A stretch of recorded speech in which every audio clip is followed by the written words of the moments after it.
दिडवाघवाडी इथं इनोव्हाच्या धडकेत दुचाकीस्वाराचा मृत्यू, एक गंभीर जखमी। मान तालुक्यातील दिडवाघवाडी हद्दीत मसवड मायनी मार्गावर इनोव्हा कार आणि दुचाकीची समोरासमोर जोरदार धडक होऊन झालेल्या अपघातात दुचाकीवरील 65 वर्षीय व्यक्तीचा मृत्यू झाला, तर 56 वर्षीय व्यक्ती गंभीर जखमी झाली।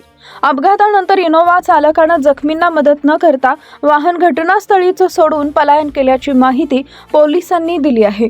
पोलिसांकडून मिळालेल्या माहितीनुसार भीमराव चांगदेव शिंदे वय वर्ष 65 आणि रघुनाथ नामदेव शिंदे वय वर्ष 56 दोघेही राहणार ढाकणी तालुका मान हे 19 ऑगस्ट रोजी दुपारी 3:30च्या सुमारास होंडा शाईन दुचाकीवरून मसवड बाजूकडून ढाकणीकडे जात होते। यावेळी दिडवाघवाडी गावच्या हद्दीत ढेंबरे वस्ती स्टॉप जवळ मायनी बाजूकडून मसवडकडे जाणाऱ्या इनोव्हा कारनं कथितरित्या रस्त्याच्या परिस्थितीकडे दुर्लक्ष करून भरधाव वेगात एक फ्रंट साईडला जाऊन दुचाकीला जोरदार धडक दिली। या धडकेत भीमराव शिंदे आणि रघुनाथ शिंदे हे गंभीर जखमी झाले। दोघांना उपचारासाठी मसवड येथील रुग्णालयात नेण्यात आले, मात्र उपचारादरम्यान भीमराव चांगदेव शिंदे यांचा मृत्यू झाला। रघुनाथ शिंदे यांच्यावर उपचार सुरू आहेत।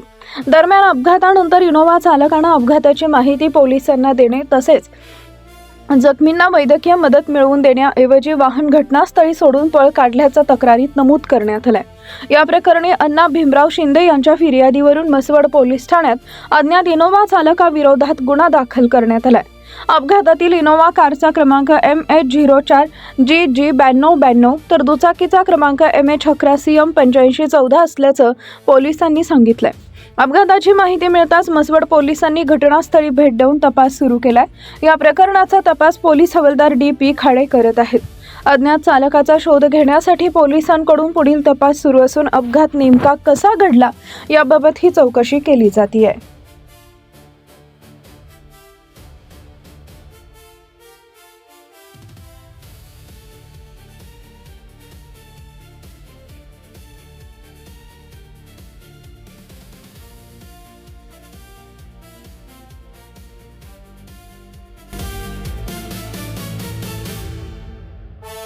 आवाज न्यूज साठी संदीप जठार, गोंदवले।